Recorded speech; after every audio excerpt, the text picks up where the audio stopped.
ಹಾಂ ಹಾಂ, ಯಾವುದು? ಆಬ್ರಕಡಾಬ್ರ ಗಿಲಿ ಗಿಲಿ ಶೂ.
ಅಲ್ಲಿ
Clap back.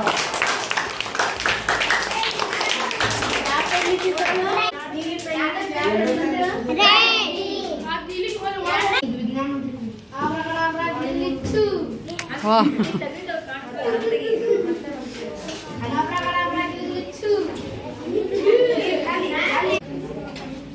ಪೆನ್ನನ್ನು ಮೂವ್ ಮಾಡ್ತಾರೆ ನೋಡೋರು. ಡ್ಯಾನ್ಸ್ ಮಾಡ್ತಾರೆ. ಡ್ಯಾನ್ಸ್. ಹಾ, ಪೆನ್ನ ಕೈ ಬಿಡ್ರಿ.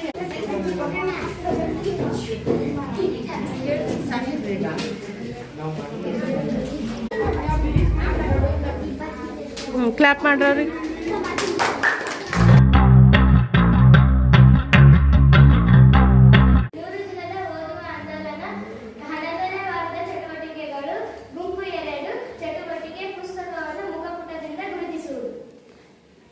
ಕೃತಿ ನೀನು ತೋರಿಸು, ನೀನು ಮಾಡಿರೋ ಮುಖಪುಟವನ್ನು. ಯಾವ ಪುಸ್ತಕ ಅದು? ಯಾರಾದರೂ ಹೇಳ್ತೀರಿ? ಬಸವಣ್ಣನವರ ಪುಸ್ತಕ. ಹಾಂ, ನಂತರ ವಾಣಿಯಲ್ಲಿರ್ತಕ್ಕಂಥ ಪುಸ್ತಕ ಯಾವುದದು? ಹಾಂ, ಮಹಾಭಾರತ. ತೆಗೆದು ತೋರಿಸಮ್ಮ. ಹಾಂ, ಮಹಾಭಾರತ ಪುಸ್ತಕ. ಹೌದಾ? ನಂತರ ನವ್ಯ ಕೈಯಲ್ಲಿರೋವಂಥ ಪುಸ್ತಕದ ಮುಖಪುಟ ಅವಳು ತಯಾರು ಮಾಡಿದಾಳೆ. ಆ ಮುಖಪುಟವನ್ನು ನೋಡಿ ಹೇಳ್ತೀರಾ ಯಾವುದದು ಅಂತೇಳಿ? ಹಾಂ, ವೆರಿ ಗುಡ್. ಕತೆ ಪುಸ್ತಕ. ಯಾವ ಕತೆ ಇರ್ಬೋದದು? ಕತೆ ನೀತಿ. ಹಾಂ, ಏನು ನೀತಿ ಹೇಳುತ್ತದು? ಹಾಂ, ಒಗ್ಗಟ್ಟಿನಲ್ಲಿ ಏನಿದೆ ಅದು? ಹಾಂ, ತೆಗೆದು ತೋರಿಸಮ್ಮ. ಹೌದೇನಾ? ಹಾಂ, ಹೌದು, ಒಗ್ಗಟ್ಟಿನಲ್ಲಿ ಬಲವಿದೆ. ನಂತರ ಲಕ್ಷ್ಮಿ ಕೈಯಲ್ಲಿರೋದು ಕರ್ನಾಟಕದ ಚಿತ್ರವನ್ನು ಬಿಡಿಸಿದ್ದಾಳೆ. ಹಾಗಾದರೆ ಕರ್ನಾಟಕ ಯಾವುದಕ್ಕೆ ಪ್ರಸಿದ್ಧಿ? ಕರ್ನಾಟಕಕ್ಕೆ ಏನೇನು ಪ್ರಶಸ್ತಿಗಳು ದೊರೆತವು? ಕರ್ನಾಟಕದ ಭಾಷೆ ಯಾವುದು? ಹಾಂ, ಕನ್ನಡದಲ್ಲಿ ಏನು ಪ್ರಶಸ್ತಿಯಿಂದ ತಗೊಂಡು ಸಾಧನೆ ಮಾಡ್ಯಾರ? ಯಾವ ಪ್ರಶಸ್ತಿಗಳು? ಹಾಂ ಹಾಂ, ಜ್ಞಾನಪೀಠ ಪ್ರಶಸ್ತಿಗಳು ಕರ್ನಾಟಕದಾಗ ಭಾಳ ಬಂದವಲ್ವಾ? ಹಾಗಾದರೆ ಪುಸ್ತಕ ಶೀರ್ಷಿಕೆ ಅದೇನ ನೋಡೋಣ. ತೆಗಿಮ ತೋರಿಸು. ಹಾಂ, ಏನಿದೆ ಅದು? ಪ್ರಶಸ್ತಿ ವಿಜೇತರ ಪುಸ್ತಕ. ಇದು ಪುಸ್ತಕವನ್ನು ಮುಖಪುಟದಿಂದ ನೀವು ಗುರುತಿಸೋದು. ಅವರೇ ತಯಾರು ಮಾಡಿದಂಥ ಮುಖಪುಟದಿಂದ ಪುಸ್ತಕವನ್ನು ಗುರುತಿಸಿದ್ದು. Thank you.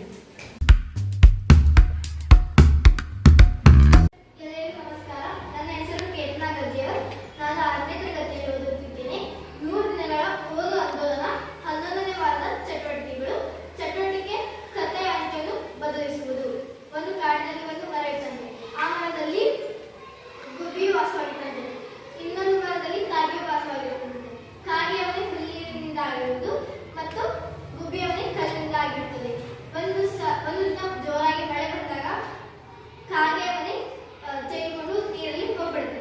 ಅದಕ್ಕೆ ಅದು ಗುಬ್ಬಿಯ ಮನೆ ಹತ್ರ ಬಂದು ಗುಬ್ಬಕ್ಕ ನಾನು ಮನೇಲಿ ಮಲ್ಕೋತೀನಿ, ಒಂದು ದಿವಸ ಬೇರೆ ಜಾಗ ಕೊಡು ಅಂತ ಕೇಳ್ತೀನಿ. ಅದಕ್ಕೆ ಗುಬ್ಬಿ ಹತ್ತಿ ಒಂದು ನಿಮಿಷದಲ್ಲಿ ನಾನು ಗಂಟೆಗಳನ್ನು ಊಟ ಹಾಕಿ ಅಂತ ಹೇಳ್ತೀನಿ. ಮತ್ತೆ ಕಾಗೆ ಹತ್ತಿ ಗುಬ್ಬಕ್ಕ ಬಾಗಿಲು ತೆಗಿ ಅಂತ ಹೇಳಿ. ಅದಕ್ಕೆ ಮತ್ತೆ ಗುಬ್ಬಿ ಹತ್ತಿ ಒಂದು ನಿಮಿಷದಲ್ಲಿ ನನ್ನ ಮಕ್ಕಳಿಗೆ ಊಟ ಹಾಕಬೇಕು ಅಂತ ಹೇಳಿ. ಮತ್ತೆ ಹೇಳ್ತೀನಿ ಕಾಗಿ ಗುಬ್ಬಕ್ಕ ಬಾಗಲಿ ಅಂತ. ಅದಕ್ಕೆ ಮತ್ತೆ ಹೇಳುತ್ತೆ ಒಂದು ನಿಮಿಷದಲ್ಲಿ ನನ್ನ ಗಂಟೆ ಹಾಸ್ಕೊಡೋದು ಅಂತ ಹೇಳ್ತೀನಿ.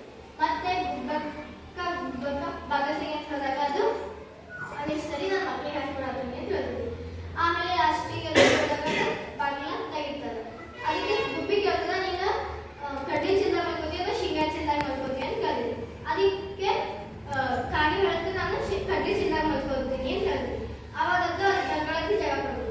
ಅದು ಕಾಗಿ ಎಲ್ಲ ಕಡ್ಡಿ ತಿನ್ಬಿಟ್ಟು ಹಾರು ಹೋಗ್ಬಿಡುತ್ತೆ. ಗುಬ್ಬಿಯು ನಂತರ ನೆರೆಯಣ್ಣ ಹತ್ತಿರ ಹೋಗುತ್ತದೆ.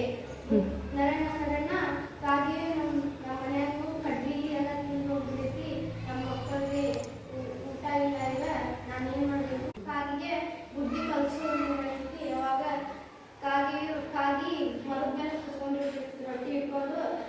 ನರಣ್ಣ ಕಾಗಕ್ಕ ನೀನು ಚೆನ್ನಾಗಿ ಹಾಡು ಹೇಳ್ತೀಯ, ಹಾಡು ಹೇಳು ಅಂತೈತಿ. ಕಾಗಕ್ಕ ಹಾಡು ಹೇಳ್ಬೇಕಾದ್ರೆ ರೊಟ್ಟಿ ಕೆಳಗೆ ಬಿಡ್ತೈತಿ. ಆ ರೊಟ್ಟಿನ ನರಣ್ಣ ತಗೊಂಡು ಹೊರಡ್ಬಿಡ್ತೈತಿ.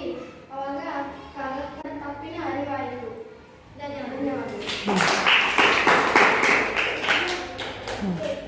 Thank you for watching the video.